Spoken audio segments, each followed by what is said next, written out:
Sri Krishna Kulkarni, Chairman, Board of Governors, IIM Calcutta. Professor Alok Kumar Rai, Director. Professor Bhaskar Chakrabarti, Dean Academic Programs. Professor Sumanta Basu, Dean D&ER. Faculty, dear students. It's an enormous privilege to be awarded the degree of Doctor of Philosophy, honoris causa, that too from such a prestigious institution like the Indian Institute of Management, Calcutta.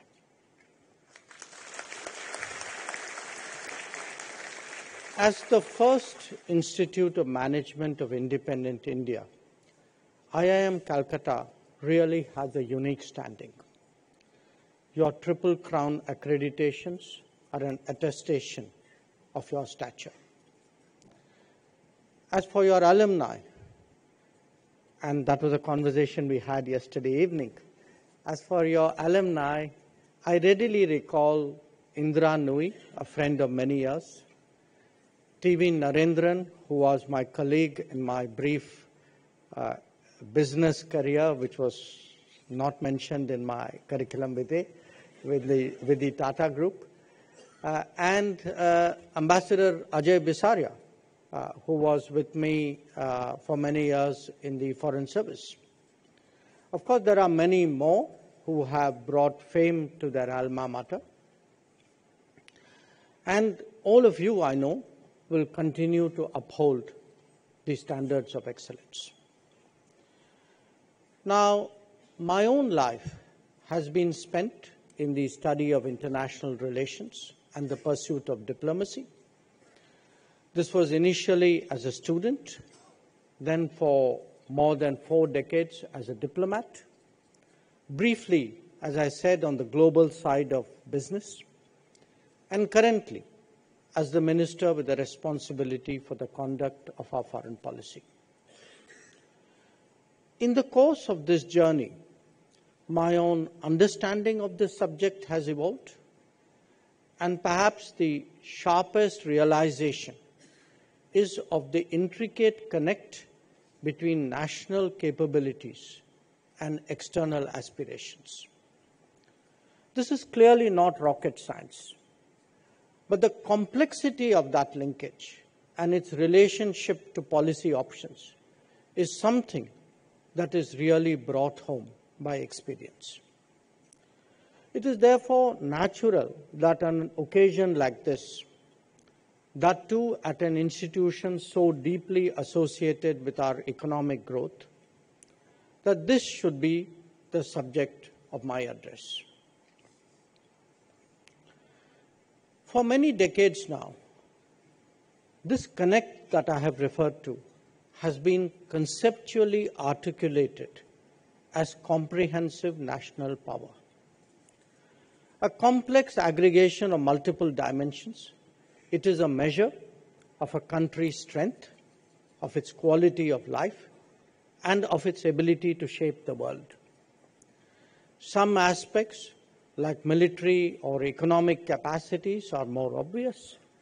Others, like natural resources, niche technologies, or cultural impact, perhaps much less so. Occasionally, developing exceptional capabilities provide an added source of power. Now, conversely, allowing crucial vulnerabilities such as neglect of border infrastructure or indifference to industrialization can be a great weakness. Now, it is sometimes said that the best foreign policy is high economic growth. Well, there is much truth to it. Reality is actually much more complicated than that. It is not just about progressing on a broad front, but also paying attention to specifics which have a larger implication. Let me illustrate that. Contemporary debates today about chips, about rare earths, about connectivity illustrate this point. More than that, there is actually the question of fostering an underlying culture which determines a society's attitude, its habits, and its temperament.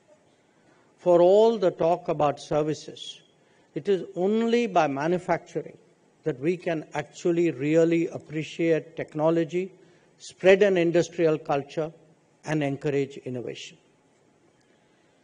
And that is precisely why, in an extremely competitive world, the state of entrepreneurship at home is intrinsically linked to the pursuit of interests abroad. It is central to how we relate to the world and equally a beneficiary of what we draw from it. In that sense, my world and yours are really not that far apart. Let us turn to the global landscape and begin by recognizing the profound changes underway. This is an era where politics increasingly trumps economics, and that's not a pun. Decisions are now being made not merely on costs, but taking into account ownership and security. Where a product is made or who offers a service is as important as their price points. When de-risking overrides the logic of efficiency, the mantra of just in time actually gives place to the caution of just in case. Of course, globalization still exists because it's too far gone to be rolled back. But with powerful counter forces today brought into play, far from being an aberration, these trends have only just started and will probably pick up pace in times to come.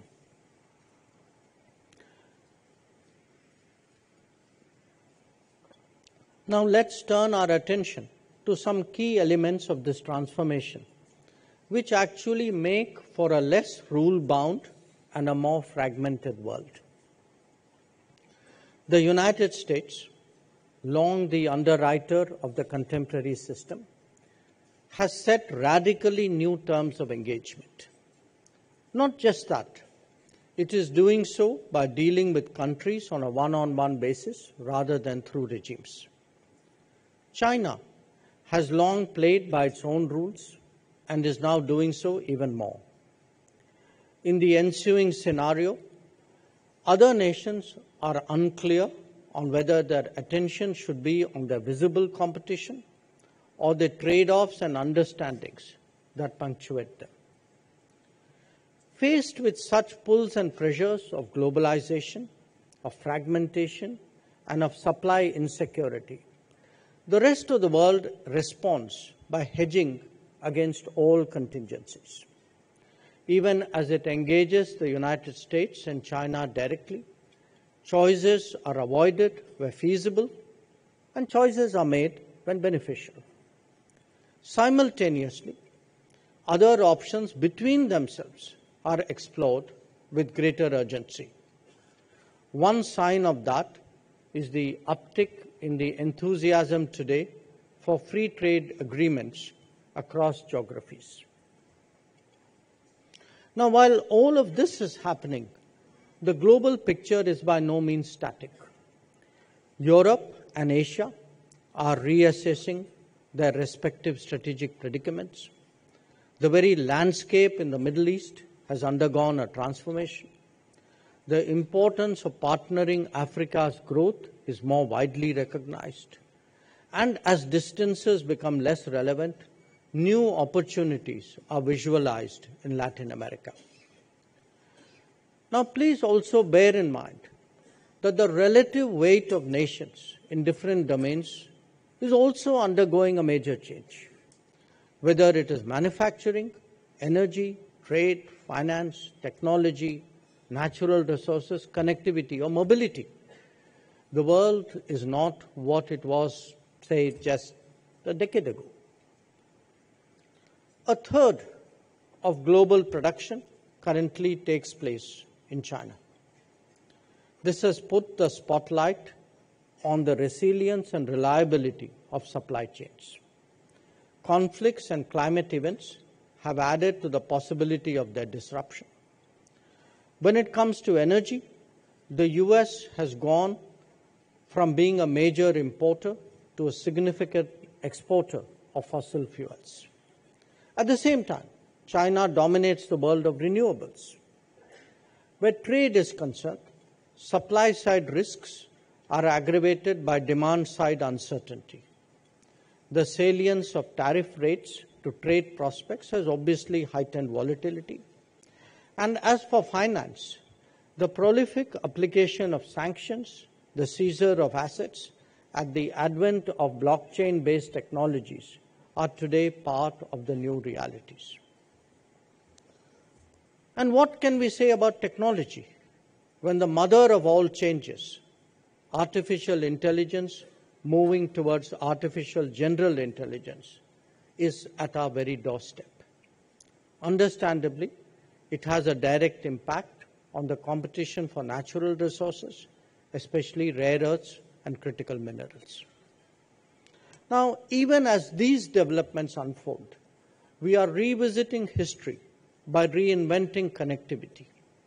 The hardwiring, designed by the vested interests of imperialism, needed to change as new centers of production and consumption came up. While some of it was organic and some of it was market-driven, others appear to also have a strategic intent. Indeed, the very concept of dual-purpose connectivity challenges the orthodox assumptions and definitions that many of us hold. Another dimension worth recognizing is the importance of the mobility of talent. The flow may be driven by demands of technology, but they are actually made possible by a globalized economy. Over a period, it was not just the talent that is moving, so too is the tasking. And we see that in the rise now of global capability centers. Demographic is also at work, not only technology and economics. In many societies, the maintenance of basic social services requires skills from abroad, as do their economic production.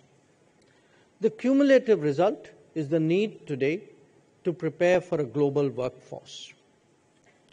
So this is the global landscape, and you may ask, how does India respond to these new realities? Well, obviously, by pursuing policies and taking actions that, one, advance our comprehensive national power, two, reduce our vulnerabilities, and three, promote our influence. Now, the last two clearly constitute the core of our diplomatic activities, but even when it comes to increasing comprehensive national power, our role in diplomacy is active rather than passive. This is done, amongst others, by facilitating the flow of technology and the ease of manufacturing, by shaping external sentiment about investing in India, by opening markets for our producers and work opportunities for our skills, and by ensuring the steady and predictable supply of our requirements from the world. As India rises and our economy grows, we are preparing, obviously, to shoulder more responsibilities in this regard.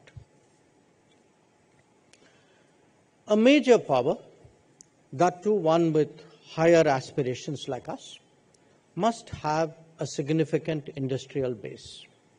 Unfortunately, this was not an assumption necessarily accepted by policymakers before 2014. Promoting industrial growth and even incentivizing it is today a key economic priority. The emphasis on Make in India in the last decade speaks of a different mindset and greater ambition.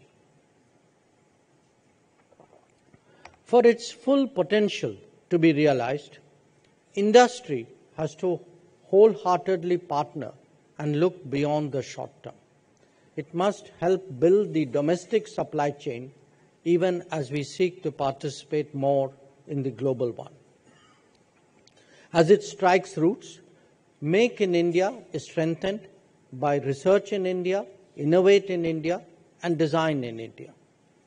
Not all missed opportunities of the lost decades of the last century can be recovered. But there is considerable scope, believe me, to play catch-up, especially in selected domains. At the same time, attention is being paid to advanced technologies, to advanced manufacturing, so that India does not perpetually lag behind. We are now in the world of chips and semiconductors, electric vehicles and batteries, drones and space, or that of nanotech and bioscience. Each of them offers opportunity to leapfrog and establish unique capabilities, which is why they feature today so strongly in the government's policy support. Where foreign affairs is concerned, technology and trade are among the metrics of our 3 T's performance evaluation, along with tourism. It is a measure of seriousness that our diplomats are so focused on constantly exploring opportunities and solving problems in these domains. For all of this to happen, it has also been imperative to rectify the shortcomings in our infrastructure. In fact, that was the crucial differentiator in many ways with respect to the more successful Asian economies. But in the last few years, that gap is narrowing. In fact, it is narrowing before our very eyes. Whether it is highways or railways, aviations or ports, energy or power, we are now moving ahead by any standards. And I can tell you by personal experience that the world is indeed taking note. Getting across the India story to investors is a responsibility that we also take very seriously in the diplomatic routine. That involvement can at times also extend to hand-holding in respect of important projects. While the physical environment may be improving, it is also equally important that the enabling one for entrepreneurship does so. Making it easier to do business has been a consistent refrain over this last decade. This ranges from abolishing outdated rules and simplifying compliance procedures to limiting discretionary powers and encouraging deregulation. Side by side, a determined effort is underway to improve the ease of living for the average citizen. That is reflected in more efficient administration and better governance. But the game changer here has really been our digital public infrastructure. It has not only facilitated optimal use of resources and drastically reduced leakage, but also expanded the reach of social welfare measures. The role of digitally enabled governance in the transformation of India cannot be overstated. Whether it is nutrition support for 2/3 of our population, health facilities for more than half, social housing on a mass scale, benefit schemes for farmers, or unprecedented financial inclusion, none of this could have happened without the digital backbone.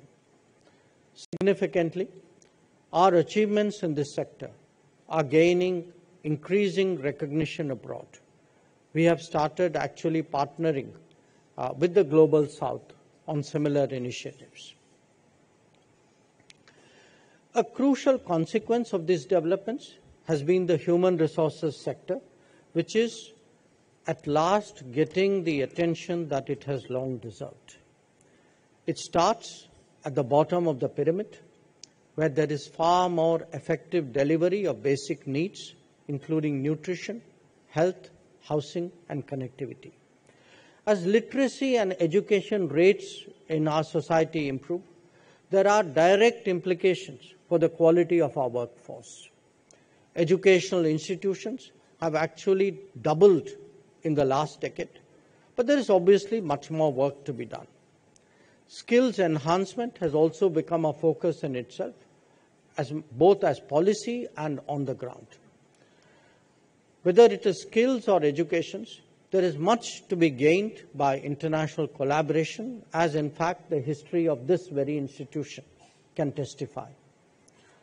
We have consequently been active in assisting foreign universities and skills institutions to establish their collaborative or other presence in India. The initial results are already visible. As international demand for talent and skills increase across professions, we are obviously today in a much better position to meet it. In fact, addressing the needs of the global workplace is a major diplomatic goal for us. It is reflected in the mobility agreements that we have reached with many countries. Moreover, as more Indians go out in the world, we must arm them with greater confidence, ensuring the welfare through evacuation in conflict situations, or indeed the manner in which we looked after them during the COVID pandemic.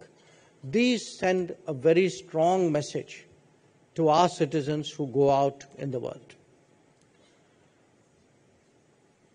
Now, just as power has a comprehensive definition, so too does the concept of security.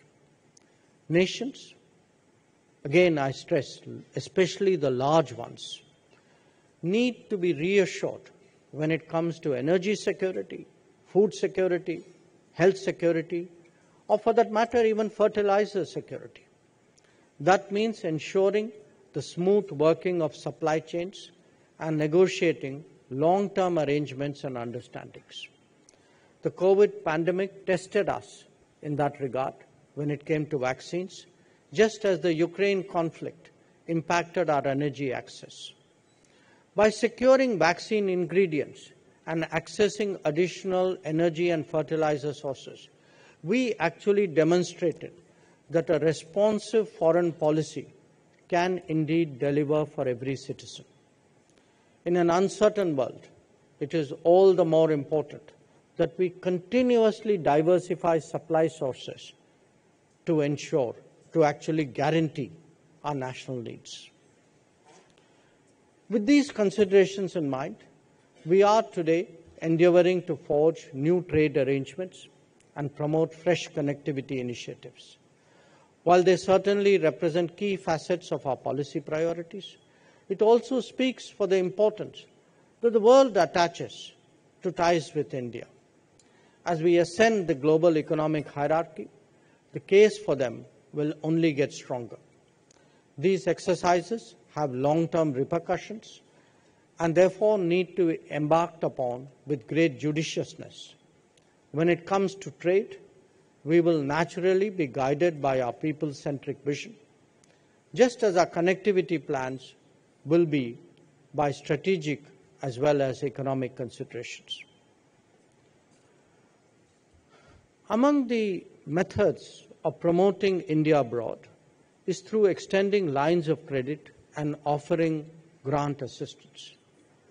And you could ask me, why is that so important?